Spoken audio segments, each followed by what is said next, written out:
Hey, hello, folks. Welcome to Pro Trader Strategies. My name is Eric Wilkinson, and this is Spotting the Trade. We're going to get you folks what you need to know before you roll, and that's going to be talking about economic data, how that impacts markets with a little market analysis, maybe sprinkle in a little geopolitical fodder to round off that analysis, and then finally talk about some option strategies we could implement into a portfolio based on those assumptions we come up with in this analysis. All right, so without further ado, let's get on with the economic data we've been talking about today for a little while. We're getting the economic data here in the United States to see if inflation is being passed on to the consumer here. Or actually, we got that yesterday. That was in the consumer price index. Sorry to relive that. It was 1.3, expected to be 1.1, and core came in at 0.7, expected to be 0.5. Now we're getting producer price index here again. The PPI numbers coming in at 1.1, expected to be 0.8. Remember, this is what the producers are feeling on inflation. We are seeing that they're passing some of this on to the consumer. So one thing we want to see is the producers' inflation start to come off, because we're already seeing that he's passing it on to the consumer. As a matter of fact, I've even talked about several instances where some of these companies are passing on inflation they're not even feeling. They're just raising prices to get price strength or to get higher margins there. So remember, if you guys talked about or be talking about the escrow company that was driving to clients to do the paper signings, well, they were charging $25 for that service now all of a sudden as a fuel surcharge. Well, $25 gets you a long way in a Camry. So that was a bit of a disconnect. That inflationary cost adjustment, if you will, superseded any type of cost that these folks were feeling. So it just is a little bit bizarre right now. We're seeing a lot of this. Folks are just using this inflationary pressures as an excuse to raise margins in a sense. But what we're seeing here in the core PPI, when you strip out food and energy, is that core PPI is finally starting to relent a little bit. We didn't see that so much in the consumer price index yesterday. Remember, we saw a lot of them except for one fuel number. Fuel oil came off a little bit there. So good to see producer price index ebbing a little bit here, coming in at 0.4, expected to be 0.5 when we strip out that food and energy. Unemployment claims continues. The initial unemployment claims continues to climb here. We come in at 244,000, expected to be 235.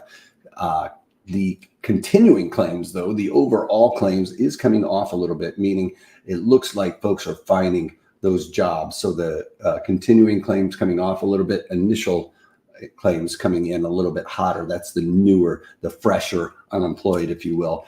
Probably a lot of those discouraged workers we've often talked about, where you become a statistic of discouraged workers when you stop looking for unemployment, but you are still unemployed. So some of those people could be coming back into the workforce there. We also got a couple Fed governors speaking today and tomorrow, so keep your eyes out for that. Today is Waller.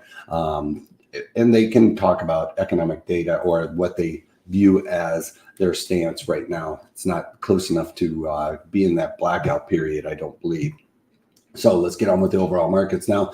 We've got crude oil. After yesterday, we got a massive build in crude oil. So we saw a little bit of weakness heading into that heading into the economic data points of the United States yesterday. We saw some weakness, but on that on that oil number, we actually saw this market rally on that build, which is a little bit odd. I think you're going to see some weakness here today as there's some follow through on inventory builds. Is the economy slowing? Manufacturing seems to be slowing maybe just a little bit. That means less demand for oil. And hey, folks, when you see the economy still kind of trudging along here, and we're seeing inventories build, knowing here in the United States we aren't producing anymore. That's part of this whole price fluctuation here in oil, is the fact that our administration is very anti-oil. They don't want to open up any permits. They don't want to allow this fracking to start really picking back up. So the lack of supply coming, the thought of the lack of supply coming onto the market from traders is what's driving this price higher, because of the lack of supply. If we started opening up oil here in the United States, then that would change everything. But there's not going to happen with this administration, folks. We're in this for a long haul, I guess. So bonds are off by about a point. But one thing to note here is this yield curve has really flipped. We've got the long end interest rates a lot lower than the near term interest rates. So this yield curve is flipping, basically saying there's inflation right now, but there is going to be an slowing down of the economy in the future, and we might have to actually start lowering interest rates out on the curve there in the future. We've got gold futures. It's just, there's no explaining this. This is just a bizarro world with gold these days. There's just no love for this product, despite the fact that we're seeing some weakness in equities. I would expect to see the levers and pulleys of the markets to follow through like they have the last 100 years or so, but that's not what really is happening. Inflation usually is a driver of gold, but we're just not seeing that follow through right now. So gold risk is to the downside with no love for it. Bitcoin, it's, you would think it would be following gold, but it's just not doing that. So I would almost start leaning towards the risk is to the upside as this newer generation might start throwing money towards Bitcoin as the equities and everything else start falling off. So you guys know I've been talking about doing a strategy around this underlying for a pop or drop. Well, I like to use the lagging indicator, which is something that would follow this. We found NVIDIA to be that one that fits that bill. So we're going to be looking for some strategies that we can implement around Bitcoin today, today. So VIX starting to move higher. I think we're going to see some weakness here in the equities today, as yesterday was a really big move on both directions, but it ended up being an indecision day. We got about as much wick to the upside as we have wick to the downside. The base was in the middle yesterday. This is very indicative of what we would look for in a pattern that is continuation. So we are going to be looking for something like this. Let me get this over to here, actually, so I can get my marker. So when we're looking at these patterns here, we got the wick. It doesn't matter if it's white or green or red, but this is an indecision day. Bulls and bears battling it out. Usually if it is in a bullish pattern, it's going to continue off to the upside, but we are in a bearish pattern. So you can see here, this is going to be a continuation to the downside. We haven't really been able to breach this 50-day simple moving average. We've tested it a couple of times. I've talked about this trend channel we've had in there that was probably likely going to be the thing that superseded anything. Well, we got the 50-day simple moving average lining up with it. So that helps out my cause there. So that resistance area has been the area where one could take advantage of a downside move. And I've talked about that several times. Where are we going to find support? Right here at 11,250, let's call it. Yeah, my line in the sand is just a little bit shy of that, but that's the number that's going to be a little easier to remember, is 11,250. So that's going to be where we would look for support somewhere in this market. Now, key market to look for, key area for support is yesterday's low right there. So keep your eyes on that. We could rip right through that and really go down to that 200 or 11,250. Sorry, just keep wanting to drop the end of all of that. All right, so let's get on to the E-mini S&Ps. Again, very similar pattern here. We've got that pattern where we are looking at an indecision day in the markets. It's really where the battle of the bulls and the bears is happening. Now, this indecision usually leads to continuation. So that's what we're going to be looking for in this market. And again, the key level here is 3,640. Break below that, that is that previous low there. So hopefully we can find some support there. I don't have any lines in the sand there.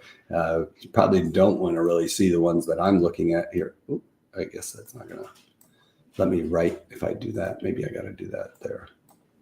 It's not going to. It's going to give me a hard time. There we go. So the next line there is, let's call it 3,500 here in the E-mini S&Ps. That would be your next support level if we start breaking down below this 3,600 area. Now let's take a look at the market yesterday. What a wild ride that was. As a matter of fact, we started talking early in the morning after the economic data. We got some moves to the upside, but I talked about it as soon as the institutional investor starts coming into the market, folks, that's where you're going to be looking for the downside. And that's exactly what happened. As soon as those guys got into the markets, they started selling relentlessly. Looks like there was some folks that were looking for some bottom fishing, if you will, looking for some value in this market with a 20% correction. That's not a bad place to start thinking you need to add some equities. But folks, we aren't seeing a real turnaround in the markets, right? Or in the markets or in the economy. So risk is still to the downside no matter what. And we did see that late day sell off as folks were probably more of a swing trade, taking value and then dumping it at the end of the day because they don't want to wait to see what happens on another day like today, where we have a lot of economic data and a couple of Fed governors speaking. So overnight inventory is very short, as you can see, but I don't know if there's going to be much of an attempt to flush these guys out, especially with the lackluster economic data we've been getting. So again, equities risk to the downside, gold risk to the downside, bonds, I'd almost say the longer term is risk to the upside, as it is starting to discern or believe that the interest rates are the Fed. Actually, here's what we'd be looking at is the Fed is going to overdo it on raising interest rates. As a matter of fact, we talked about that after yesterday's economic data and basically this week, Fed fund futures have increased the probability of a 75 basis point move at the next meeting, which is in a couple of weeks. So that went from 50 basis points to 75 basis points. The probability on a 75 went from 30, let's say 35% to almost 50% there. So almost a 50% increase in the probabilities of a 75 basis point rate hike. I'm already starting to hear folks talk about 100 basis point hike, 1 percentage point, which is wild to think about that they would be jacking the markets around that much. That is very painful as a trader and as probably an investor. So keep your eyes out for that. I don't think that that's going to happen, but the more credence that theory gets, the longer end is snapping out even worse. All right. So those levers and pulleys on that inversion is really starting to push as we see Fed funds price in the higher interest rates, but the longer term is pricing in that the Fed is going to overdo it and need to retract a little bit there in a few years. All right, so risk, obviously, like I've been talking about, is to the downside here in equities. Bonds, risk is to the upside despite the shorter term. I think the risk is to the downside. So Fed fund futures, I would say risk is to the downside there. And that is in price when I'm talking price with Fed funds, because as interest rates rise, price goes down, right? We've talked about that lever and pulley quite often as the teeter-totter. And that's all I got for you guys, folks. That's how I'd play it today. Crude oil, I'd be a little bit dicey on that. As a matter of fact, I'm a recovering oil trader, so I like to stay away from that and trade the lagging indicators rather than the leading indicator in that one. All right, so if you can't take that, take it easy.